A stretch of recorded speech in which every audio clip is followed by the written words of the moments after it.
So I mentioned just briefly the new EP that you guys are going to release in 2 weeks. Yes. What can you tell me about that?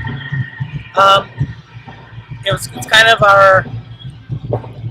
our rebuild after a meltdown. Like we took almost a year off, I think, and just tried to find someone to fill in, or just a new singer basically. And at that point, Scotty had written a bunch of songs, and for me, it was a little harder because our old singer Chance was my brother, so I kind of had like this just block of just no creativity. Yeah. So Scotty wrote 3 of the songs on the EP, and I wrote 1 of the songs on the EP. Okay. And which is kind of I've been more of the torchbearer in the earlier stuff. Right. So that's basically like if Scotty hadn't stepped it up, we wouldn't have anything right now. We'd have 1 song and he's sitting in Ohio. So So he kind of like kicked its ass and got us back on track. Cool.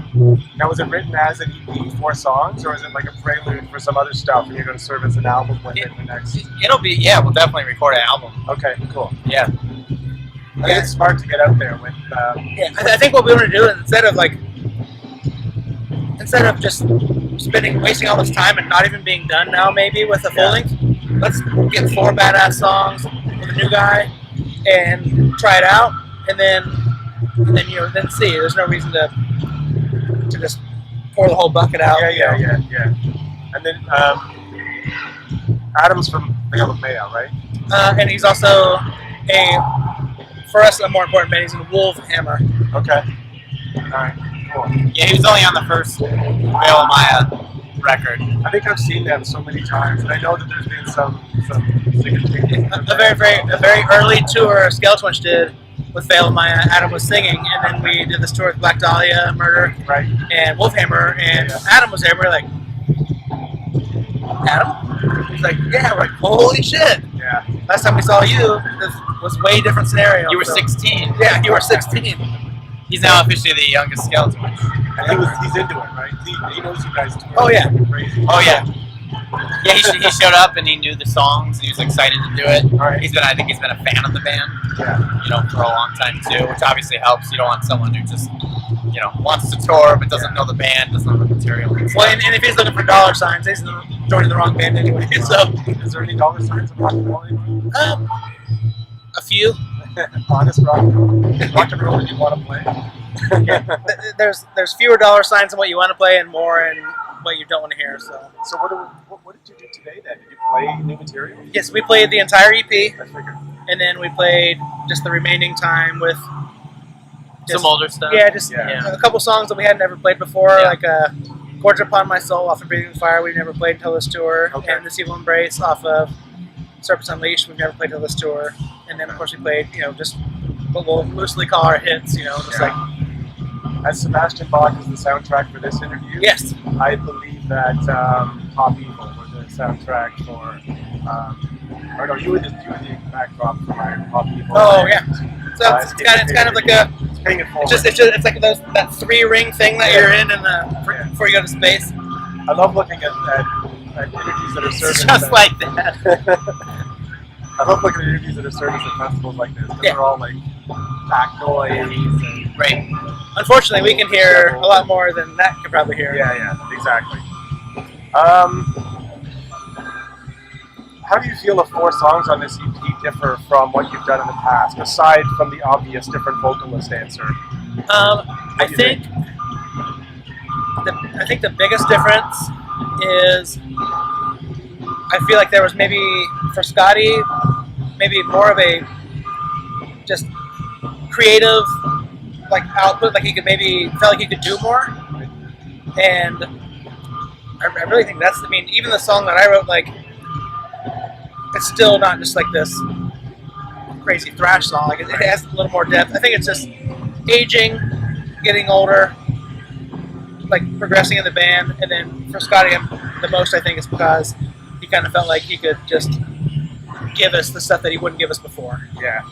These guys write different too, so I feel like when you hear a Nate song, we always call Scott Drifts the sugar. So you get a little bit more sugar on this than you then punch in the face where you would from I feel like a Nate riff. I write what we call the mean meat, And I tell Scott that he just gives the sugar away. Like, you gotta sprinkle it on there. Don't just shovel it. But it all works out. Yeah. And also, like with Adam, like he's not the same kind of singer that we had before. Right. Chance is very rhythmic and like staccato. He's way more open. So I don't, I guess the songs are written before he started singing with us, but they suit his style but more. they suit his style more than like my stuff. Came from more of a black metal, or a death metal background. I think Adam's a little more of a black metal background. Okay. And you can hear it in the voice and in the in the measure and meter. It sounded okay. I mean, on the older material. Yeah, I mean that's kind of works. Oh yeah. Adam definitely has the chops to do all of it. I think most of his wheelhouse though is kind of black metal stuff, and more epic and winding and emotional sort of things, rather than just punch in the face staccato things that we used to do. What are some of the habits that you try to keep and adhere to when you're touring, so that you don't wear yourself down, get sick? Well, you're asking the guy that wears himself down, and the guy that tries not to. So I try and eat healthy. I bring food on the road. I try and work out, although I still drink a lot. I don't know. What do you try and do? I try to eat Altoids, drink Diet Pop all day. Yeah, basically my lunch the last 3 days have been just like 3 Altoids at a time, and then as soon as we get to the club, I'll drink beer, and then at night I'll finally eat. We had one day where we went to a grocery store and I was like cottage cheese, like chicken, black olives, this is fucking great. And then the next day or later that night, I was like $20 at the McDonald's. Like I'm kind of a trash mammal. Yeah, I try not to fuck with the McDonald's. Yeah. Evan used to, but I need to maybe adopt a few more of his qualities and get rid of a few. We'll switch. Yeah. You'll get fat and I'll be cute. You've toured Canada in earnest a number of times. What are some of the insights you have on our fine country for us? I love Canada. Okay. I love the crowds. I love the accent, especially Ontario West. Obviously, the accent in Quebec is not the same deal. A little different. It's more of a French accent, what you can call it. I've always really loved touring Canada. I think the beer's too expensive because of the healthcare deal. Like a $10 six-pack for Americans is just like. But we love Pilsner and Kokanee. Yeah, I think the crowds up here are great. There's kind of like, whenever you play like in Europe or the US or Canada, I feel like you get a different vibe from crowds. Like Europeans are more watchers, and then they'll clap after songs. People in the United States are a little bit different. I feel like Canadians are kind of on the wild side a little bit. Well, and it's different too. Like a festival in French Canada is different than like a one-off show in French Canada. Like here, it was like great. Like it was just, not that the other shows aren't great, but it was like this energy, but maybe half the people were from Ontario. I don't know. Yeah, like Saskatoon, like I don't know, Calgary, Edmonton, Vancouver. They just go like more ballistic than most people in the States. Like there's an energy from the crowd. People in Edmonton love to just give you extra money. There's less for them to do out there. Yeah, I guess everyone just built their house on top of a pile of gold or something. It's crazy. I've never met a band that's been what was the term? Unfit to be associated with Disney before. How the hell did that happen? We played at I guess it was supposed to be a house of. We didn't play obviously. Yeah. House of Blues on Disney property. Okay. And I guess some of our lyrics were, oh, it's about to go. Our lyrics were deemed unfit, but the band of Montmartre, that was the headliner, has pagan stuff. Yeah, pagan stuff, like burning horse stuff, and we're just talking about. They just bring in a lot more tickets, so they just let it go. It was ridiculous. It was one of those things that we're like, are you shitting? Like, I feel like we played there before and then got banned. So, Pulp Fiction's Disney, right? What's that? Pulp Fiction's Disney. Fuck, probably. It is. Miramax is Disney. Yeah. I mean, fucking Walmart's Disney. Like, this interview is brought to you by Disney, I bet. Well, it won't air anywhere now. What's your all-time favorite snack food? If I had to have a snack. Are you drunk or sober? Right now, or when I want to I really like fried stuff when I'm drunk, like deep fried pickles, deep fried mushrooms, Yeah. cheese sticks type stuff. Anything made of chicken is good. Love chicken wings. Mine's beef jerky. 100%. Really? Yeah. Snack? Oh yeah. It's not a meal. It's a snack. What's the first thing you pack before you travel? Probably find my passport if we're coming to Canada. Yeah. Other than that, Some guitars. yeah, panties and socks. Panties and socks. Name a deceased musician you wish you could have seen perform live. I'm trying to not sound dumb if someone is still alive.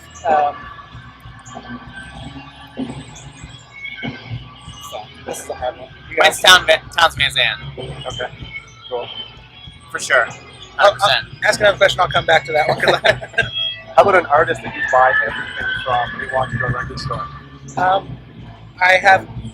There's a band called Campfire from Norway. I buy all their stuff, and I also buy everything from Overkill. Everything from Montréal? Yeah. Right on. You do buy everything Overkill. I do. Yourself? Maybe the Helicopters, Swedish rock band, the Helicopters. Yeah. Yeah, I'll like they have so many rare, 7 inches and Yeah. stuff. Yeah. I spend too much money on it. Okay, so I would have liked to have seen Queen with Freddie Mercury. Oh, that's a good There one. you go. Yeah, yeah. That's a good answer. I've seen the videos, especially one recorded in Montreal. He's wearing like white pants, no Yeah. shirt. He comes out in white Daisy Dukes, no shirt. Fucking just the production value was good. Name a concert that changed your life. A concert that changed my life. I saw. My first Overkill show, I think, Yeah. was because that's like my nugget, Yeah. Like everything, even just writing music. A lot of the meat comes from Overkill. So I saw Motorhead and Anthrax when I was 16, and it definitely changed my life as far as viewing heavy music. Yeah. What's a go-to inspiration for you when you're writing? Mine's Nate's guitar lines because I play bass and I just get a recording of all the guitar stuff. And you can say weed. For me, it's just I sit down and just play. Like I don't really have like a, we might write sad songs or emotional sounding stuff, but I never take them from being emotional. Yeah. It's just I'll sit down and play, and then once I get that thing that makes me kind of give myself chills, then that's the inspiration. Right? So if I can light myself up, then it's fucking a home run after that. To us. I have one last one for you. Name a time in your life when you were starstruck. Danzig tour, 2008. Yeah, Danzig's probably starstruck me Yeah. the most. Sometimes you meet guys and stuff, and you're like, like everybody's fawning over this person, glomming onto him. I don't really subscribe to that, but Danzig, He was sure. the guy that, even though he was extremely nice to us, I was never. It was kind of like walk down a hall and see Danzig and be like, like you think, don't look him in the eye. It's Danzig. Yeah. I think because that was like our first big like huge tour. Like with a green room and we got fucking beer and chips. We're like, this is the top. We made it. This is the fucking top. And then you see Danzig walk by and you're like, yes. Yeah. So I think for me, definitely, that was Evan's first tour too. So yeah, so it was, yeah. definitely seeing Danzig and Johnny Kelly from Typo was playing drums. Yeah. Yeah, we all love Typo. It was really cool. Right on, man. Cool. I appreciate your time. Yeah, no problem. Thank you so much. Thanks.